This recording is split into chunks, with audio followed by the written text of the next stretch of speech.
Okay.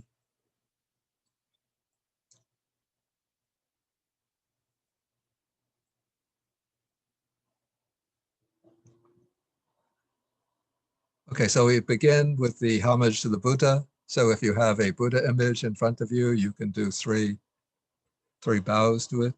If you don't have such an image, you can just mentally visualize the Buddha. We do 3 bows. 1, 2, 3. And then we recite the verse of homage to the Buddha. Namo tassa bhagavato arahato samma sambuddhassa. Namo tassa bhagavato arahato samma sambuddhassa.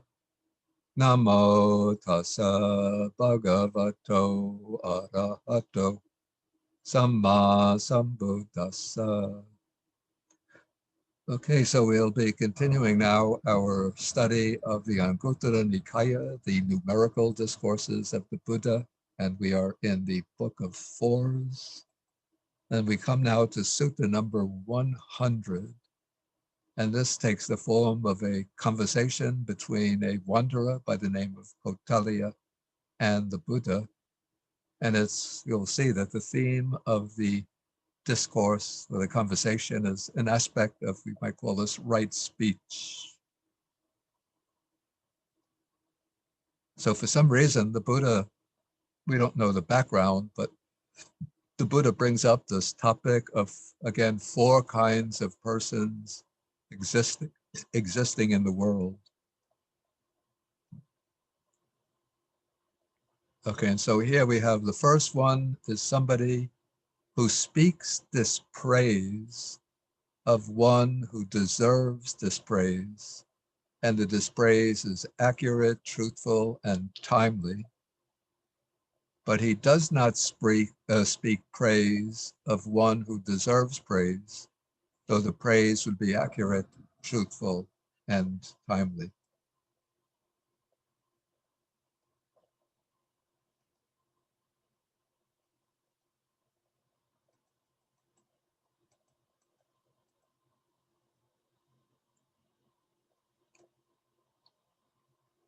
Yeah, here are the 2 words, the 2 of the adjectives used here, accurate and truthful, are really synonymous. In Pali, it's bhutang and tachang. But the other word, timely, adds a different quality.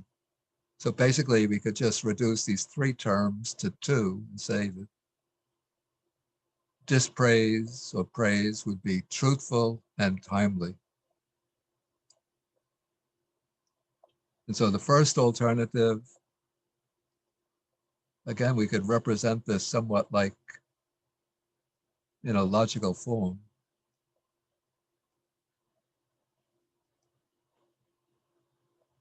So we have that form of A, first A, plus not B. Okay, then the second alternative, we have somebody who speaks praise of someone who deserves praise. Again, the praise is truthful and timely, but he does not speak dispraise of one who deserves dispraise. So the dispraise would be truthful and timely. So in this case, the second, we have B plus not A.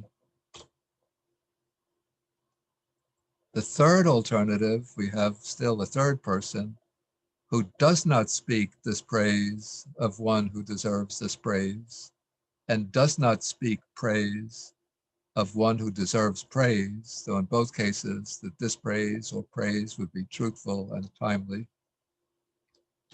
So this is not A and not B. And then the fourth alternative is one who speaks dispraise of one who deserves dispraise, and who speaks praise of one who deserves praise. And in both cases, whether dispraise or praise, the words would be truthful and timely. So here we have A plus B.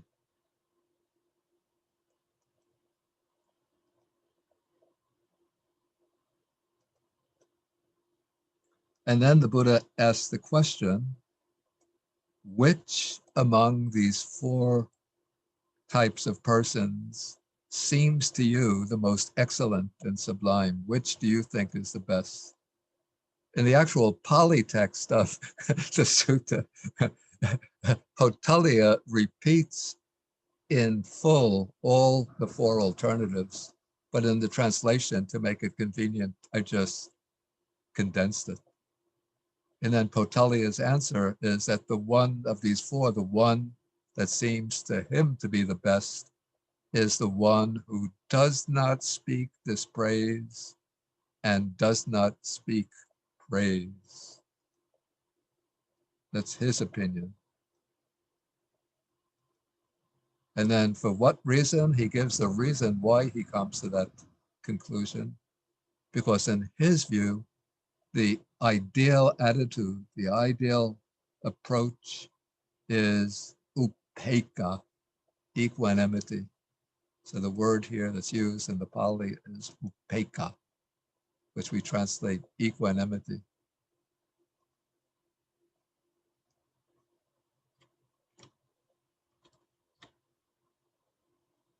And so we know that so often the Buddha has praised equanimity.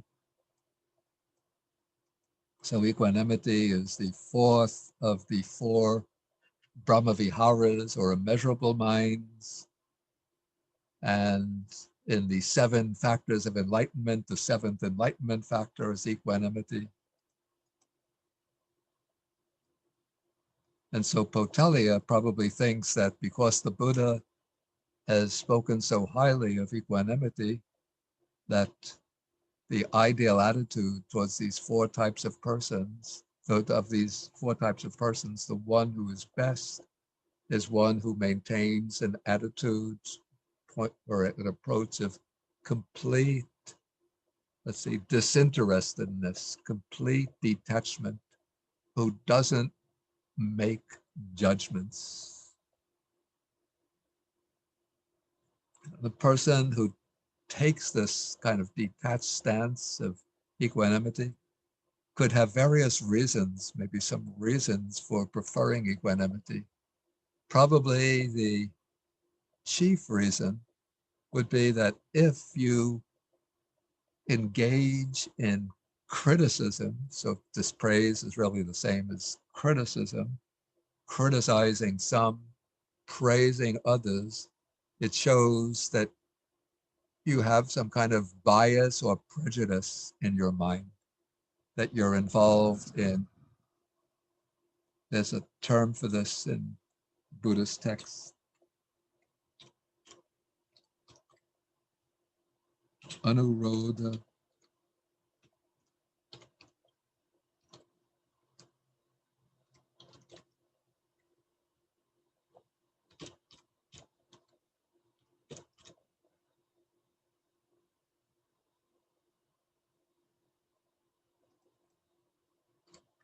Yeah, oops, anurodha and pativirodha, which we could translate maybe roughly as liking and disliking, favoring and opposing.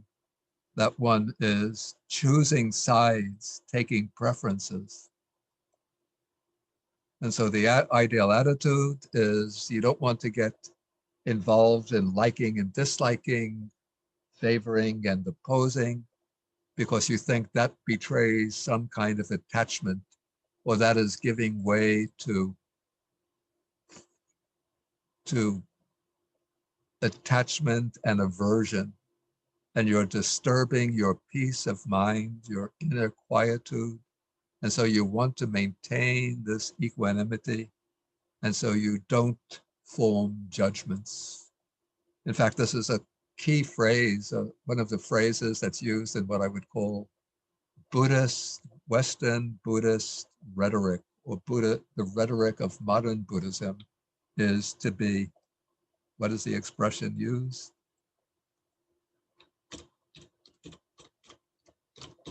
Non-judgmental.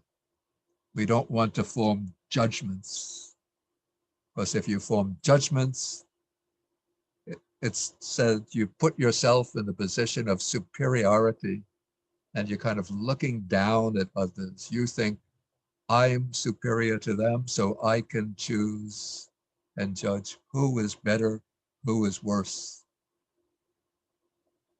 And so since you want to be both detached, to maintain your inner quietude, and also to be humble, not imposing on others, you don't form judgments and don't express those judgments in words, praising some and dispraising others.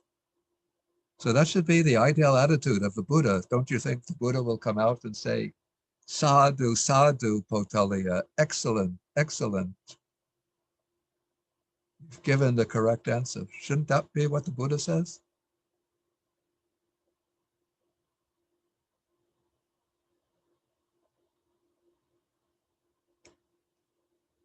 But that isn't what the Buddha says. So the Buddha, again, he continues, and again, the Buddha is going to repeat in the Pali text, they'll repeat in full all the four alternatives, but then he comes to the conclusion of those four, the one that is the most excellent and sublime is the one who speaks dispraise, who speaks, let's call a spade, the one who speaks criticism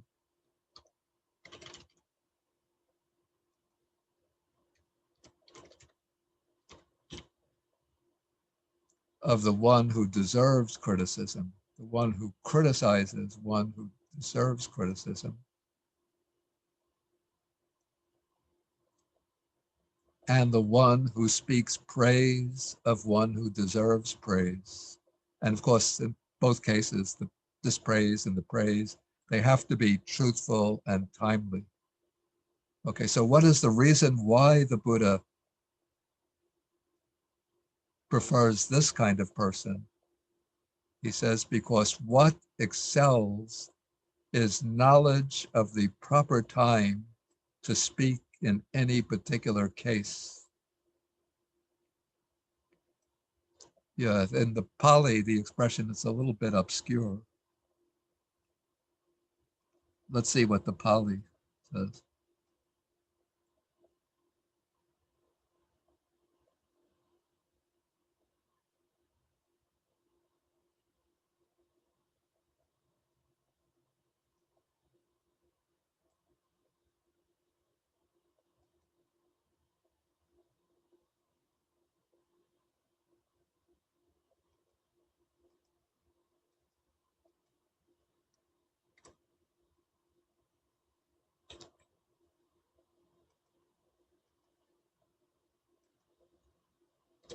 Are you able to see the text in this Word file? Does it come through clearly? Yes, Bante. Okay. Or maybe I should increase the magnification. Okay, we'll put it up to 160. So actually what the original Pali text says, I say I filled it out a little bit to bring out the meaning. So abhikanta, it's, in this case, superior. So what is superior is this, and literally it's kalanyuta, knowing the time, the proper time, here and there. So that's a literal translation of the Pali. So I spell this out in the translation because if you just translate very literally, it's quite opaque, quite obscure. So the intended meaning is knowledge of the proper time, and it's the proper time to speak here and there. That is in the particular case. That is when the circumstances call for you to speak up. Okay, and then Otalia expresses his appreciation. He says, excellent, excellent, Master Gautama. And then he goes for refuge and becomes a lay follower of the Buddha, according to the text. Now, to shed some light on the sutta, I want to look at a few other short passages that I collected. Okay, one of these is from the Majjhima Nikaya, the middle-length discourses. And this is sutta number 58. It's called the Abhaya Rajakumara Sutta. So Abhaya is the name of a prince.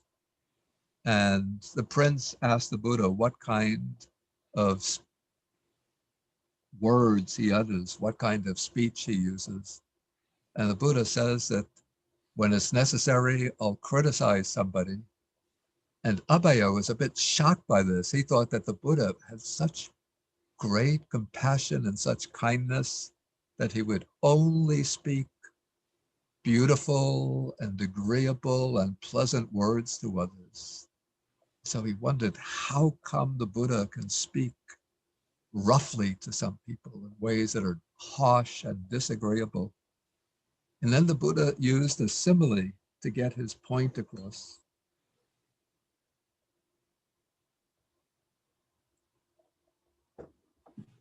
So at the time that the conversation was taking place, the prince had his son on his lap.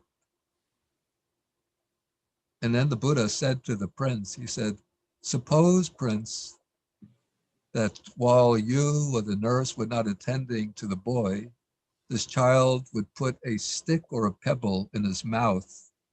And so what would you do? And then the prince says, I would take it out. And if I couldn't get it out at once, I would take the kid's head in my left hand, and then using the finger of my right hand, I would pull it out, even if doing so caused a lot of pain to the boy and even drew blood. And so what is the reason for this? Because I have compassion for the child. And I think the word that's used here, let me just,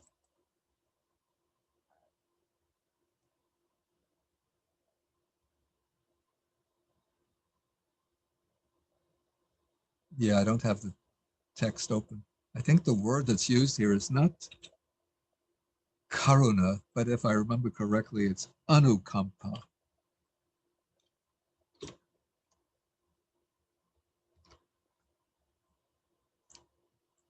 Anukampa is more like, I call this the active side of compassion, whereas karuna is more the meditative aspect of compassion. And so often we say that one does something anukampang upadaya, one does it out of compassion. So the Buddha arises, it said, lokanu, the Buddha arises in the world, lokanu kampaya, out of compassion for the world. That is this active compassion, compassion that is expressed in action. Okay, so the prince acts in this way out of compassion for the child. And so the Buddha says that he explains the different types of speech that might be used, the kinds that he will not use. If the speech is false and unbeneficial, he won't use it. If it's true but unbeneficial, he won't use it. But the speech that the Buddha uses, this is the speech that he knows to be true and beneficial, even if it's unwelcome and disagreeable to others. The Buddha will use that speech at the right time.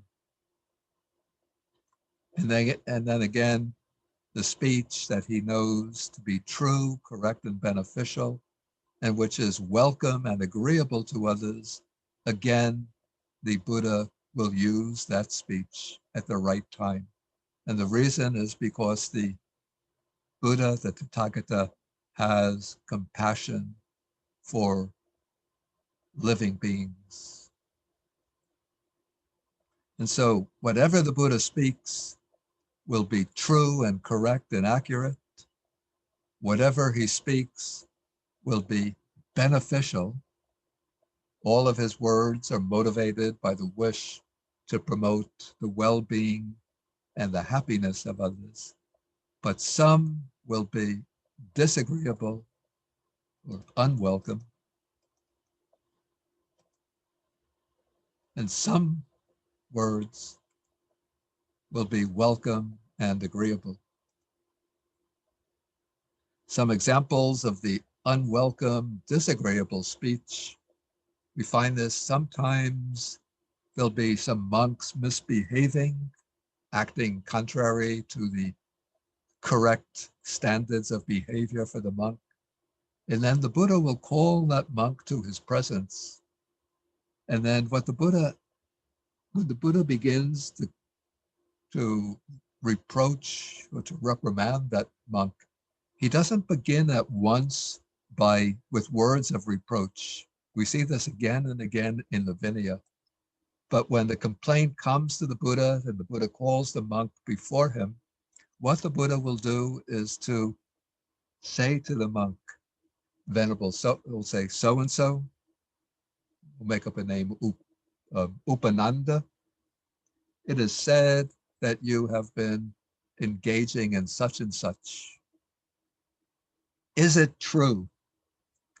So of course the Buddha has the omniscient knowledge. So the Buddha knows that it's true, but the Buddha has to conform to sort of the ways of the world and not speak criticism of somebody until he gets the culprit to openly admit that he is transgressed against the standards of good conduct.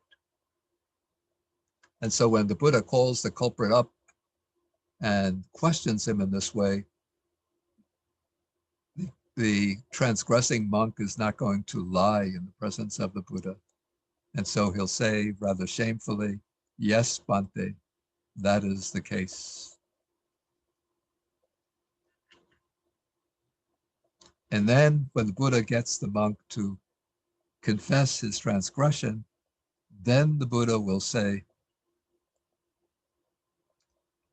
sometimes he'll even use the expression moga purisa, foolish man. Yeah, in fact, I took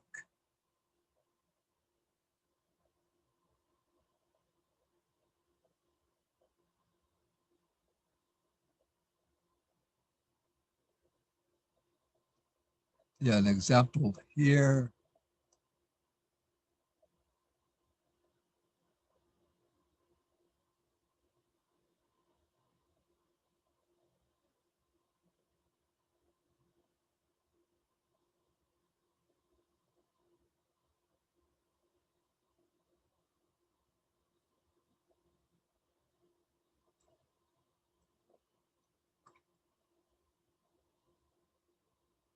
Yeah, where the Buddha calls up some monk and then he uses this expression, moga purisa. So how can you, moga purisa, which we can translate as foolish man, while speaking to the Titiyas, I don't remember the full context of this passage, but the idea is that this monk spoke falsely. So how could you, foolish man, deliberately, consciously speak falsely, tell a lie? And then the Buddha will criticize him, reproach him, reprimand him, and then the Buddha will pass the rule. And then there are cases that we come across in the sutta where the Buddha is in conversation with Devadatta. Devadatta was the Buddha's cousin who tried to instigate a rebellion against the Buddha. And when the Buddha spoke to Devadatta, it seems to us that he's speaking very harshly to Devadatta. But the Buddha would have had his motivation for speaking in that way.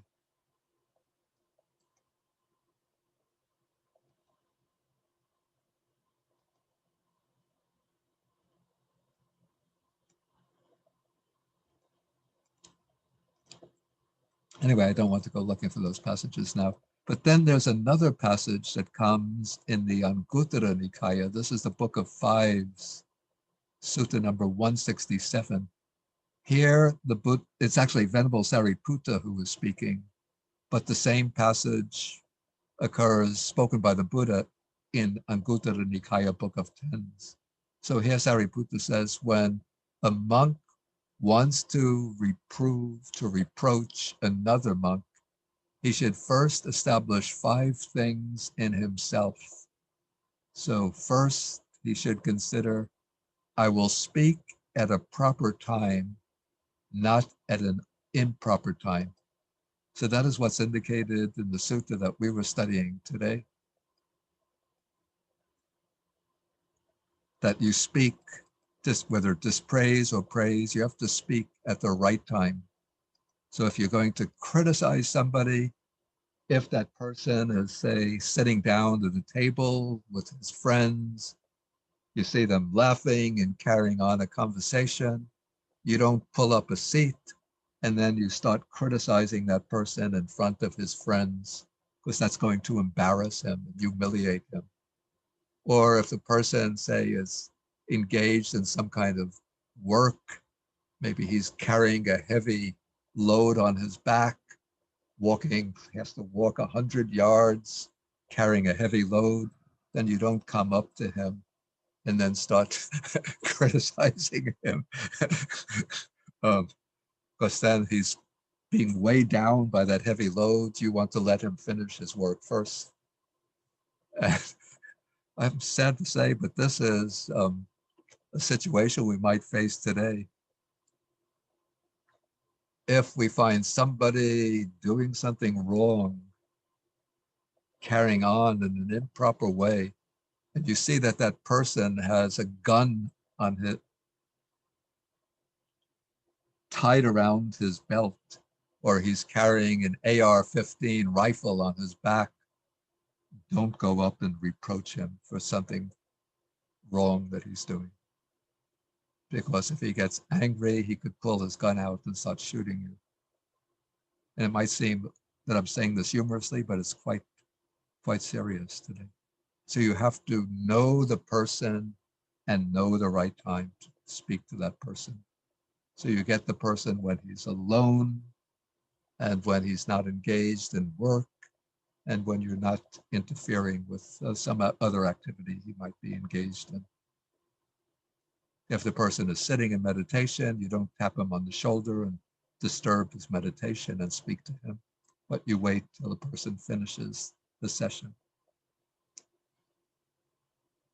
Okay, so that's the first, you choose the proper time to speak.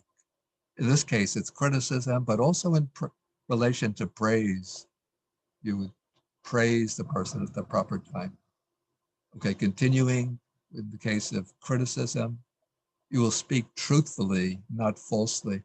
And so before you criticize, you have to ascertain that the complaint is true. And even if you have received reports about the person's misbehavior from people that you know to be trustworthy and reliable, still it would be a good approach to question the person before criticizing, to get the person to admit to their fault. If the person refuses to admit the truth, then one has to resort to other ways to compel him to speak the truth, maybe to bring the negative testimony, to bring the person who's given the negative testimony into your presence and confront the person who's denying the report and the person who has given you the report. So get witnesses to compel the transgressor to admit his fault. Okay, then when you're speaking to the person, speaking words of criticism, you speak gently, not harshly. So this is important actually for several reasons. Maybe I'll ask you the question.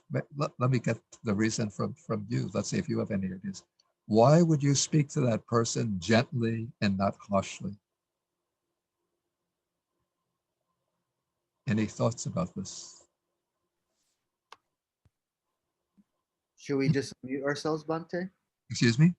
Should we unmute ourselves and just share? Or you want us to Yeah, raise our hand? yeah, you should unmute yourself and then you use the raise the hand symbol. It should be on the bottom of the participants box. Okay, Dan? When we speak harshly to others, other people's defenses often go up, and Yeah, and exactly. and it's what is said is not received. Yeah, exactly, exactly. Yeah, that's what I was thinking of. But let's see, some other people have their hands. Let's see if they have anything else to contribute. Okay, Kenneth the Abru, you could unmute. Yes, Bante. I was just going to add to that. It's to me, it reads like the other person would react to how you said it, how you said something versus what was said. Yeah, exactly. I mean, that just says in different words, I think the same point that Dan had Yes. made. Okay, Henry? Yes, Pante. The reason that you speak gently and not harshly is because you want it to be, you don't want to have any anger associated with it. And also that you want to be objective and not subjective. So stating the facts while you're criticizing that particular person. Yeah, maybe the way I would formulate this is that you want to also protect your own mind from giving vent to anger. And this also ties in with the point that Dan made. So if you get the two benefits. So if you speak gently, then you protect your own mind from letting anger boil over and then take possession of your mind. And then when you speak gently, then you become more convincing to the other person. So the other person will be more inclined to recognize their fault and then to accept the criticism and attempt to change their conduct. Whereas if you speak roughly and harshly, as Stan said, then the other person will become defensive and argue back with you and refuse to accept the criticism. Okay, we could just take one more comment then. So I'm not sure how to pronounce this. Tet, is it Tet? Ted Bundy, yes. Okay, Tet. Quite similar to just what you said, Bundy. I am thinking of myself. If I spoke harshly to someone reproaching, then basically I will again get angry by myself. Yeah, that's the same point. Okay, Yeah. we could take one more. Thank you, Bundy. Peace. Peace, did you want to speak? Yeah, Bante. So this is real life example. Been trying to have a engineering team move on with their activities for 2 weeks, speaking gently, and things just not moving. Yeah. So I think it was, in my mind, it was proper to be harsh and shake up the tree a little bit to make sure they realize what's not going on. Yeah, that's a good point, actually. In fact, I think this has to be, let me put it this way. The first approach will be to speak gently, but sometimes you have to speak, I wouldn't say harshly, but maybe sternly or strictly. It has to be a bit strict. Like I remember when I was a newly ordained monk in Sri Lanka with my teacher, Venerable Balangota Ananda Maitreya. Most of his disciples at the monastery, they were young samaneras, young novices, 12 years old, 14 years old. I think the oldest was 16.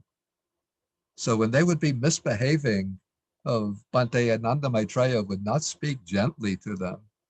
He would speak sternly and strictly. Nanda, go back to your room. Mangala, do this.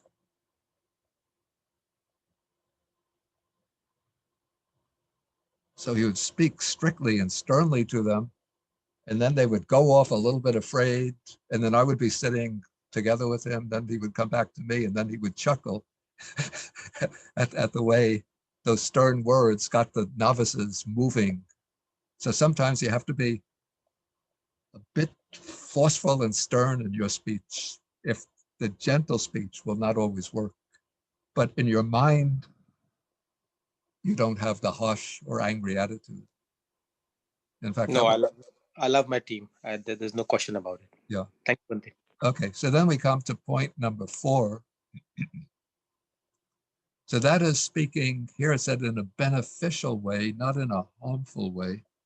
But this is what is really meant here, is that one speaks with the intention of benefiting the other person, not harming the other person. And then number 4 and number 5 seem very close together. In fact, I would put number 4, I would put number 5 before number 4, that one speaks with a mind of metta citta, with the mind of loving kindness, not with inner hatred. And so even if you're going to speak critically, sharply to the other person to reproach them, but you set up in the mind, you see that the passage says you first establish in oneself these things. So you set up the intention, you set up the good wishes for the other person. May that person be well and happy, and cultivate the causes of well-being and happiness. And then the causes of well-being and happiness, that is what is beneficial conduct.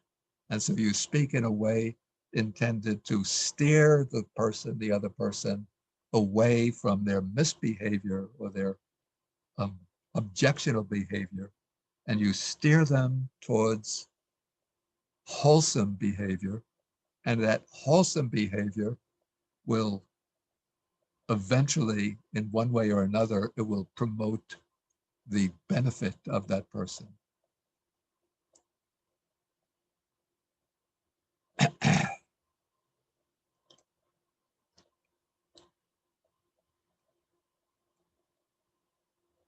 Okay, so these are some of these passages shed some light on what the Buddha says in the sutta. And then Otalia now is convinced that the Buddha is right. And then Otalia replies, he goes through the 4 types of persons. And then he says that of the 4, the one that seems to me the most excellent is the one who speaks dispraise of one or criticism of one who deserves criticism, and the one who speaks praise of the person who deserves praise, when whether it's criticism or praise, the words are truthful and timely. Because what is superior is knowledge of the proper time to speak in a particular case. Okay, so that takes us through the sutta. So we could maybe see if there's any questions or comments that arise out from the sutta. And again, if you want to say anything, you just click the hand button.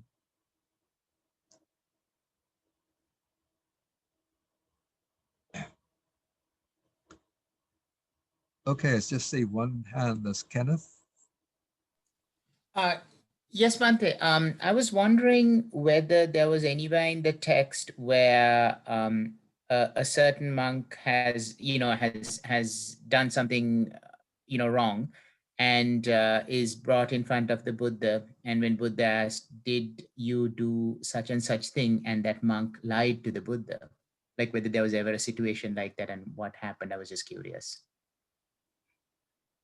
I don't recall any such passage offhand, but it would be a point I would have to investigate, but I don't recall offhand anything like that. Yeah, I was wondering like whether that ever happened. It's a strange thing to do, I would think. Yeah. Yeah, I don't recall such a passage, but there is a passage in the Vinaya. In fact, this is mentioned in several suttas. not speaking before the Buddha, but when a monk is called up in front of the Sangha because of misbehavior. Let me see if I could find the passage offhand.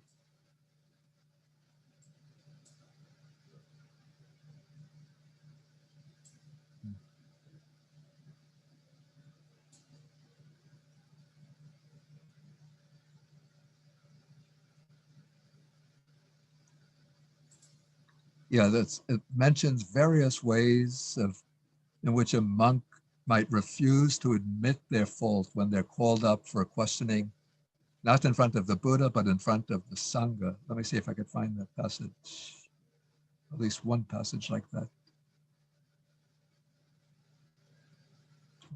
It's Sutta number 15 in the Majjhima Nikaya.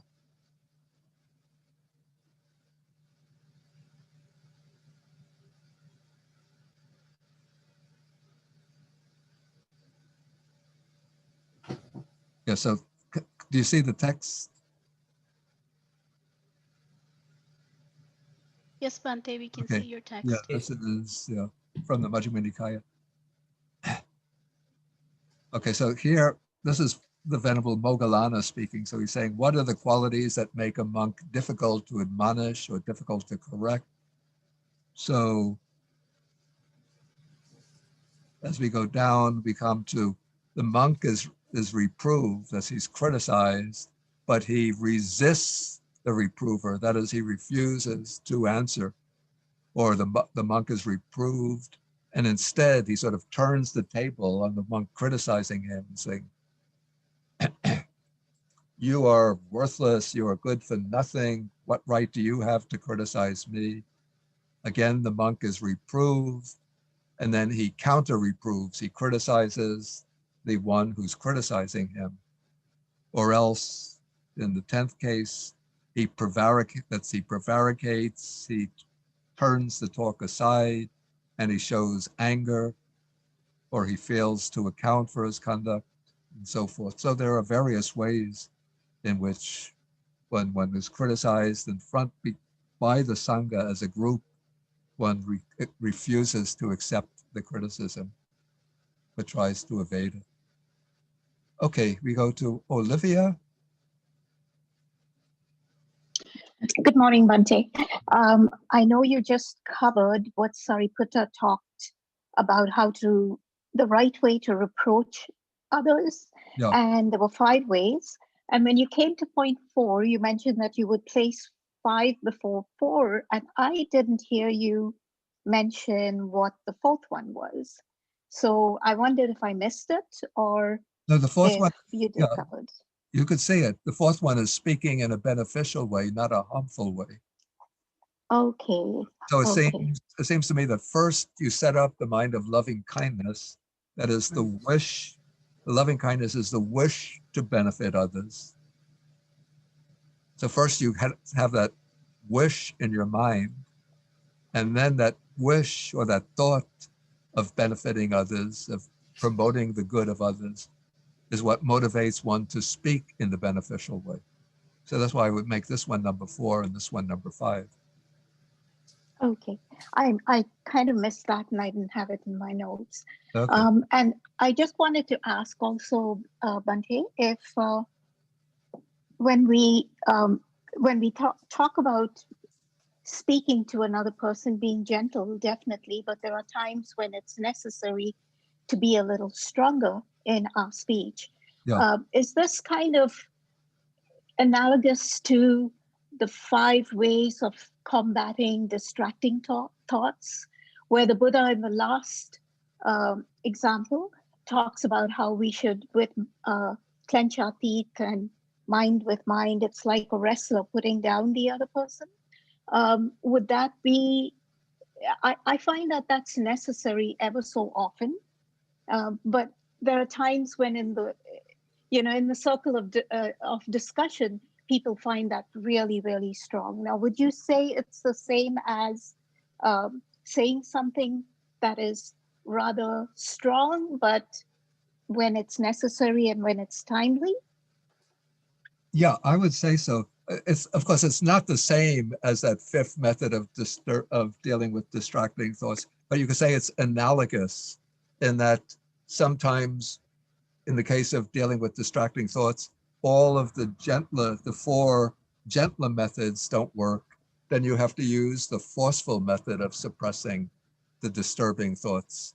And in this case, when the gentle methods of speech don't work, and you know that you have a beneficial intent and that you're motivated by loving kindness, then you can use, I wouldn't call this harsh speech, but you use stern and sharp speech.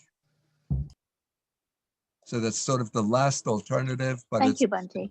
it's acceptable when it's the only effective means to achieve a beneficial purpose. Okay, Yolan. Thank you very much. Hello, Bhante. I wanted to ask if this may not directly apply, but if at some point we could bring it up. We're talking about criticism of other people, Yeah. but self-criticism is also very challenging. And I was wondering, you thought there's a compassion that we have to use towards the criticism of another person. And then how do we flick it around for the self-criticism? Maybe at some point before the end of the day, you could talk about that. Yeah, also, I mean, when dealing with oneself, one also has to have a compassionate attitude towards oneself. And maybe this is why in the sequential system of developing loving kindness, one begins by developing the loving kindness towards oneself. And then when one has that attitude of loving kindness towards oneself, then one sees that one commits unwholesome actions oneself, and one has distracting or unwholesome thoughts that one doesn't find acceptable. So one has to have that kind of compassion towards oneself, which doesn't mean that one continues to indulge in the unwholesome actions or that one continues to entertain the unwholesome thoughts. But the way I approach it is to recognize that we are a human being and we sort of naturally have these faults. And with the Buddha's teaching, we have so that we don't, in a sense, we don't solidify ourselves and take us to be an object of self-condemnation, but we recognize that we have to work gradually on ourselves, that this is a gradual training, a gradual practice in which we make gradual progress. And so in that way, you just see that this is a long-term process and we have to work consistently and continuously, but also patiently, with patience and persistence. Thank you, Bhante.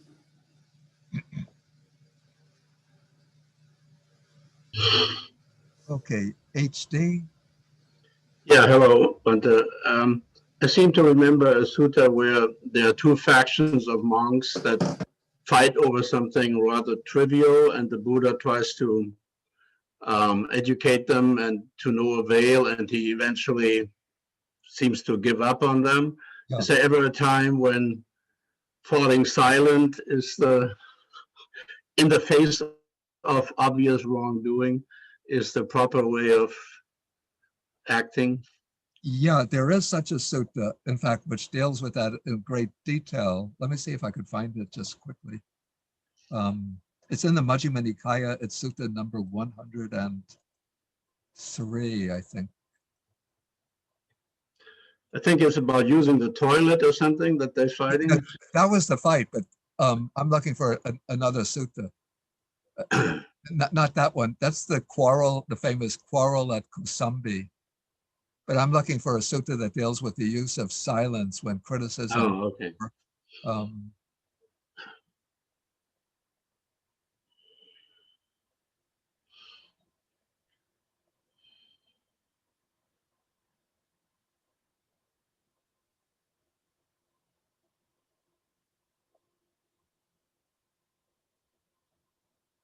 It'll come, just takes a little time.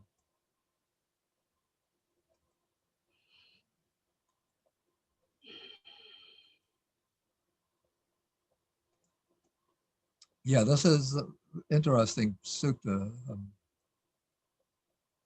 Okay, the Satsov says that when you are training in harmony and so on, some monk might commit an offense or a transgression. Then I'm not going to go into it in detail. There are various approaches to take in how to reprove or reproach that monk and to determine what is the proper occasion to speak. But then the last case, yeah, this is, okay, the case where it occurs to you, you're thinking, should I speak to that person? Then you realize, if I speak, I'll be troubled and the other person will be hurt. And for the other person is given to anger and resentment, and he's firmly attached to his view, and he relinquishes with difficulty. Okay, now, let me just take the case before that. Okay, paragraph 13. Here, one thinks, oh, I would be troubled and the other person will be hurt, for the person is given to anger and is firmly attached to his view. Yet I can make that person rise up from the unwholesome and establish him in the wholesome. In other words, there's a chance you can transform the other person. So in that case, you consider that it doesn't matter that I will be troubled, that the other person will be hurt, but the more important thing is that I can lift that person up, change that person's ways so that they abandon the unwholesome and they adopt the wholesome. In that case, it's the proper occasion to speak. But then in paragraph 14, we have the case, everything is the same, except you know that there's just no chance at all that that person will change. The person is just so obstinately stuck in their ways and so resentful of any criticism, and they'll never change. Maybe a Buddha could change them, but I'm just an ordinary person. I can't change them. In that case, the Buddha puts it very discreetly. He says, one should not underrate equanimity towards such a person. Yeah, so that's the case where you adopt upekkha, equanimity. What's the source for this? This is in Majjhima Nikaya. It's sutta number 103. Thank you. Okay, Dean. Yes, Bhante, thank you. Yeah. How is it that when in the Theravada tradition that maybe a monk makes a transgression, Yeah. how is that handled? How is disciplined?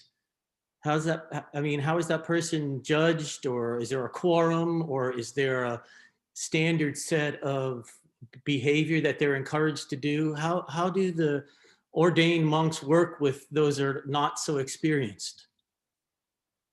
Yeah, this gets to be rather complex because there are different procedures that one has to go through depending on the weight or the degree of severity of the transgression. So there's several transgressions which are considered like so heavy, so severe that they cut off one's status as a monk. And ideally, if a monk commits a transgression of that type, they will recognize it, admit it openly, and then they will relinquish their status as a monk in front of the Sangha. But sometimes it happens that a monk who commits an offense of that type will not admit their transgression. In that case, it will be like the job of the Sangha to call that monk up in front of a panel to question them and even to call witnesses to testify to their transgression. Fascinating. Thank you.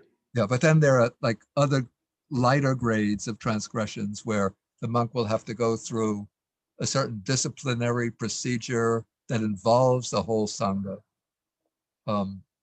That's the second grade of offense. And then the lighter offenses, the monk can be rehabilitated simply through confession to another monk. Thank you. Very clear. I appreciate it. Okay. Okay, then Anne and Fong. Bhante, I'm just curious. Is it okay to? Is it wise to criticize someone who's superior, like your teacher or your parent or someone? Like, is it? And you are in a inferior position. Yes, it is. And this is something that's quite surprising. You might think is quite surprising in early Buddhism.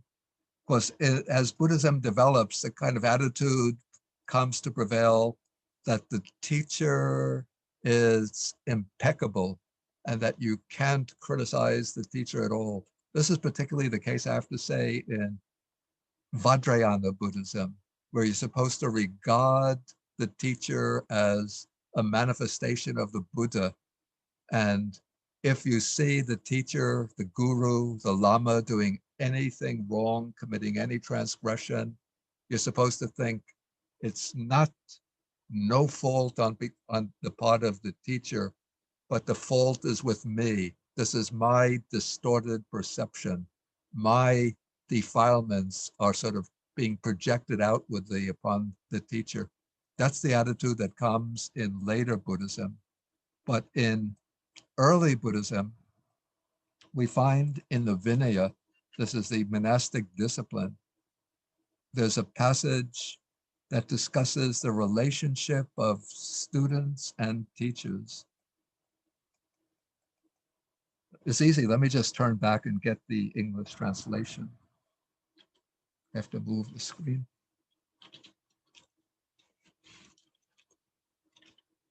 Nope, not going to move. I won't try to do that. Okay, but it says that if the student sees the teacher misbehaving, the student has the duty to point out the teacher's misbehavior. And even if the teacher continues to adhere to his misbehavior, then the student should inform other senior monks so that together they can criticize the teacher.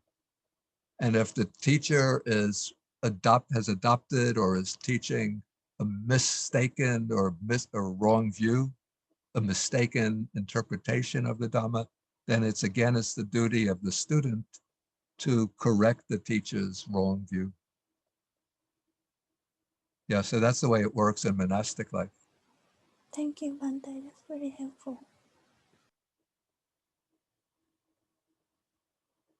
Oh, so, Olivia, Yolande, and Heinz, do you still have questions? Sorry, Bhante, I didn't lower the hand. Yeah, when you finish, then you click, there's a lower hand button.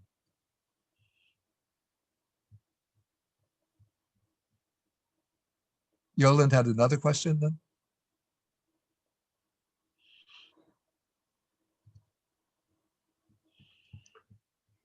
Yolande, did you have another question?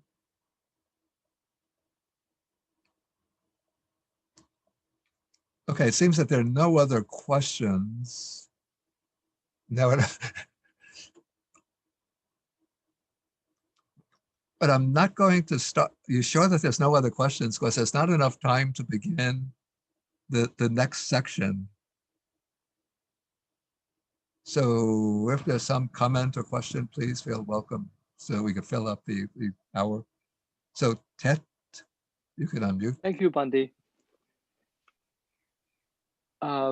Bhante, can you share us your personal reflection or personal experience with regard to this kind of situation where you need to, say something strict to somebody, and then, but at the same time, you have to control your anger?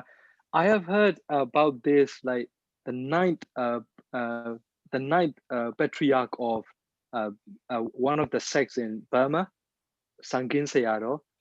And the way he did was he waited for at least 3 days if he were angry with his disciple monks.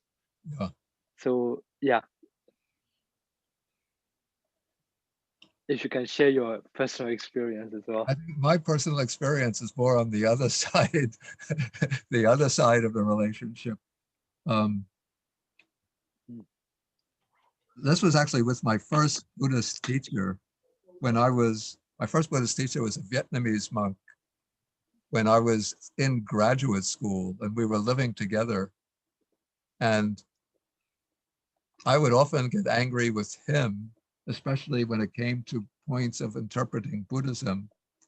And I would start arguing with him, always thinking that I'm right and he's wrong. And what he would tell me is that what's important is not to always be defending my own position, thinking that I'm right and the other person is wrong.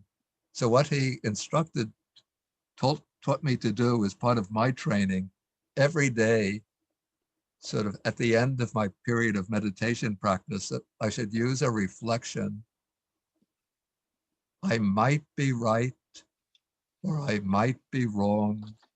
When I'm having a discussion with somebody, I might be right, I might be wrong. But what's important is not to try to defend my position as right and to reject the other position as wrong, but to find out the truth without clinging to my own position. So I use that reflection, actually, I use it every day, and it helped a great deal in reducing that sense of self-righteousness, that my position is always right and the other person is always wrong. Thank you very much, Bhante. Okay, Dan has his hand up, I see.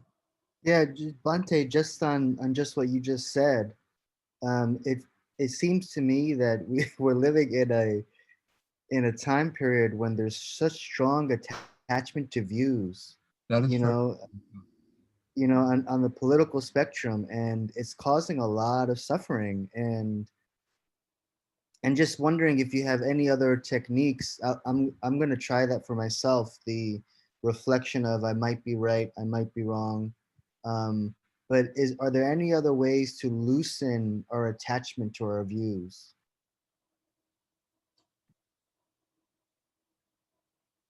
I would say what is really most important, again, is to reflect that I have such and such a view. My view might be correct, it might be wrong, but what is essential is to ascertain the truth. And then, particularly when it comes to political matters or contemporary social matters, one has to get correct information. And so one needs to develop some sense. We get our information nowadays from various news programs, various websites. So consider, like, what are the reliable, more accurate websites for getting information, and what are the websites that are presenting a completely distorted, unrealistic picture of contemporary events. Yep. Yeah. And so I would say that there are several websites or news sources which are really distorting and misrepresenting reality.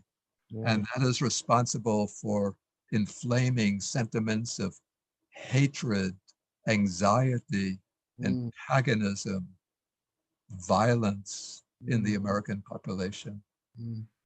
So if you want to get a balanced perspective, you can look at some of the different websites, right-wing websites, left-wing websites, mainstream news sources, and try to determine which are true, which are true and reliable, and which are mainly motivated by vested interests. In fact, there is I don't remember it offhand, but there was a website kind of for fact-checking website, which ranks other websites in terms of their degree of reliability. It indicates what is the bias of those websites: right, left, right of center, left of center, exactly middle of the center. And then it ranks them in terms of reliability. And generally what I would say is that the left, the center, left of center, and left, moderately left websites are pretty reliable in terms of fact. The extreme right websites, unreliable. Okay. Okay, Gita. Good morning, Bhante. Thank you for teaching us tirelessly. I just had an observation about the sutta we did today. I think when it comes to, and I may be wrong and you can correct me, I think it should be with great compassion, because I think when we're sitting and giving advice to someone else, we should remember that we too have made mistakes in past lives and put the shoe on the other foot. Yeah, And not only in so past lives, in this life too. even this life too, exactly. So not just that loving kindness and compassion. Yes, we do need to be firm in certain situations out of compassion and out of kindness. So I thought that the global view of loving kindness and compassion was very, very important, at least in my way of thinking. And that's all I had to say. Yeah, no, that's very true. Yeah, one also has to recognize that we are also fallible and we've made mistakes. And so just, in fact, we could do this as a kind of reverse reflection, just as if we commit a fault, make a mistake, we wouldn't want others to strike down on us very harshly and severely, but we would want to, if we have good intentions, we would want them to correct us and to criticize us. Exactly, because most people are extremely defensive, even if you use gentle and kind words, because for whatever reason, they don't see you're trying to help them. And it may be very sincere. So you have to be patient and tolerant. And exactly like what the Buddha said, use the right time and the right place. Thank you, Bhante. Okay. Okay. So let's take somebody who hasn't spoken yet. Heather? Yes, thank you, Bhante. When I think about the text and the context of this teaching, and I think about like one monk approaching another monk. To me, there's an assumption of, if there's two monks, then there's an assumption that they share the same value system. They both are attempting to live according to the Dhamma. And when I think about my own life and applying this teaching to my life and the people that I interact with who definitely do not share my same values and do not subscribe to the values of the Dhamma, is there anything you can say about how we apply this teaching with those who don't share those values? What I haven't thought about this before, but the way I would approach that question is, as human beings, we maybe all share certain values in common, even though in the case where the Buddha is explaining, in the case of the monks, then there's a much more specific scheme of values that's adopted by both. But as human beings, we all have certain values in common that, okay, we all want to be, let's say, physically safe. We all want to have a relatively stable, to live in a stable condition of material, let's say, prosperity, not necessarily to be extremely rich, but to have the basic requisites for leading a healthy life. We all want to be respected by others. We all want, in certain degrees, our privacy to be respected, not to be imposed upon by others. And we all want to be able to exist, to live together in harmony. So I would say one uses these common natural human values as a starting point for reflecting on how to act in relation to others who might be behaving in ways that are detrimental to this shared scheme of values, and then trying to find ways to convince them that, yeah, in fact, basically using the golden rule of just as I want others to treat me in such and such a way, so you should treat others in that same way. Does that work? Yes, thank you. That helps. Thank you. Yeah, in fact, there's a sutta that just came to mind. This is where the Buddha is giving general advice to a group of lay people who come to him and ask for some teachings. And then the Buddha gives them a basic reflection on how to behave in relation to others. And so he starts off with, just as I want to live and not be injured physically, so I should consider that others want to live, not to die, and not to be injured physically. And so reflecting in that way, then I should not kill or injure others. And then the same reflection is used in regard to personal property, in regard to one's personal relationships, the spouse, then in relation to communications, truthful speech, not to engage in divisive speech or harsh speech. Yeah, it is Anguttara Nikaya, chapter 55. It might be sutta number 7 or sutta number 10. It's called The People of Bamboo Grove, because the sutta takes place at a village called Bamboo Village, Bamboo Gate, the people of Bamboo Gate, I guess because the village had a bamboo gate. Okay, I'll take one more question, then we'll have to stop for the day. So Sud. Thank you for taking my question, Bhante. Really appreciate it and all your teachings. It's just that, I just wanted to see what advice you would have for somebody who is not giving advice to other people, but giving advice to himself, trying to kind of live up to one's own dharmic expectations and fails. How does one keep motivated without beating oneself up because he hasn't really lived up to his own expectations in the Dhamma? I say one has to balance two qualities. One is patience. One has to be patient with oneself because one sort of naturally has faults and shortcomings. And that has to be balanced with determination and energy, or resolution and energy. That is, one doesn't fall into complacency regarding one's faults and shortcomings, but one establishes certain ideals for oneself, ideals of conduct, ideals of personal development, and then one invests the energy in trying to fulfill those ideals. Okay, so that's in brief, but I think we'll come to a number of suttas which will touch on that question as we go along to the numerical discourses. Okay, I think we'll have to end now for the day, and so we'll end with the sharing of the merits.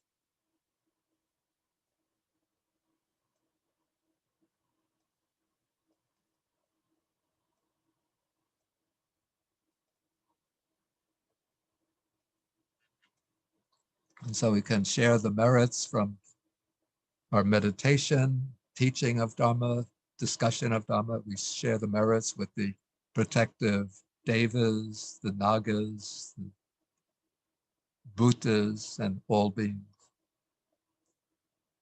Akasata Chabumata Deva Naga Mahedika Punyantang Anumoditva Chirang Rakantu Sasanam. Akasata Chabumata Deva Naga Mahedika Punyantang Anumoditva Chirang Rakantu Desanam. Akasata Chabumata Deva Naga Mahedika Punyantang Anumoditva Chirang Rakantu Mam Parang. Etavatacham Hehi Sampadang Punya Sampadang Sabbe Deva Anumodantu Sabbe Bhuta Anumodantu Sabbe Sutta Anumodantu Sabba Sampati Siddhya Bhavagupadaya Avicci Hetato Etantare satakayu papanna rupya rupicha sanya sanino dukkha pamuchantu pusantu nibuting. Then we go sadhu, sadhu, sadhu. Sadhu, Sadhu, sadhu, sadhu, sadhu. Thank you, Thank you, Bante. Bante. Thank you, Thank you, Bante. Thank Bante, you. always Oh, let me just wait. happy and helpful. Wow. Thank you, Bante. Sadhu, Thank you, Bante. Bante. Let me just mention that next Saturday, there's no class because we have a 3-day meditation retreat. So the next class will be the Saturday after that. Thank you. December 5th, I think it is. Thank you, Bante. Okay. Thank you, Now- Bante. okay. Thank A you. good week, everyone. Okay. Thank you so much, Bante. Bante. Stay Be safe and well. safe and well, Thank you Bante. very much. Thank you, Bante. Thank you, Bante. Okay. Sadhu. Okay. Bye, So Bante. sign off. you. Thank you. So Monday have question. Is the same ID come in for the meditation? Yeah, it's a 331. Okay, thank you. But we don't have the meditation this Wednesday. Yeah, but just a meditation, so we same ID to join the meeting. Yeah, it's the same one that begins with 331. Thank you. You should get the announcements. You get the announcement every week. You look at the announcement, you'll find the Okay, thank you. the Zoom address. Okay. Love you, Bante. Thank you, Bante. Thank you very much, Bante. Okay. Thank you so much, Bante. Okay. Thank you.